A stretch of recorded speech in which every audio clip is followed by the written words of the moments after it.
When Olinka Hardiman exploded onto the film scene in the early 1980s, audiences were stunned. It wasn't just her beauty, platinum blonde hair, cascading around a heart-shaped face, and perfect pout. It was her uncanny resemblance to the ultimate icon of glamour and sensuality, Marilyn Monroe.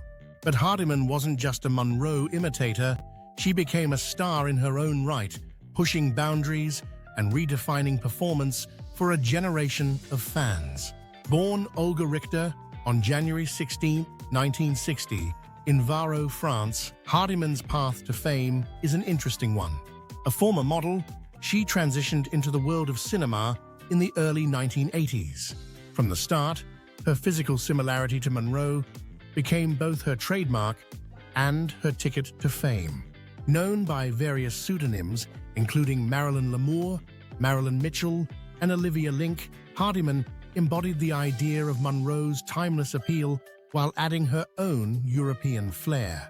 Hardiman's career flourished under the guidance of Michel Leman, a prolific director of French adult cinema who cast her in more than a dozen films.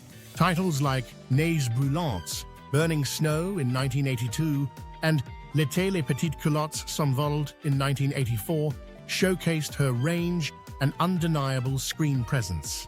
In Burning Snow, for example, she delivered a nuanced performance, where the locals become confused as to her true persona.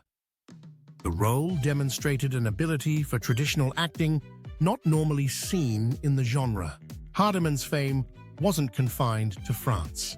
She became an international star, working on productions in Germany, Sweden, Italy, and the United States. The era was marked by a fusion of European artistry and eroticism, and Hardiman thrived in this melting pot of influences. She stood out not just for her looks, but for the sophistication she brought to her screen appearances. One of her most notable roles came in Emmanuelle Goes to Cannes in 1980, an unofficial sequel to the wildly popular Emmanuelle series. Directed by Jean-Marie Palardy, the film saw Hardiman stepping into the shoes of the lead character. Hardiman also occasionally dipped into mainstream cinema, most famously in Marco Ferreri's I Love You in 1986 and Sergio Bergonzelli's Delirio di Sangue in 1988. Though her appearances in these films were brief, they highlighted her versatility and hinted at a career that could have extended beyond genre films. Other notable works, such as Inside Marilyn in 1985, leaned fully into the Monroe parallel and proved very popular indeed. Yet she avoided becoming a caricature of the Hollywood icon, merely using it wisely to carve out her niche in the competitive industry of the era.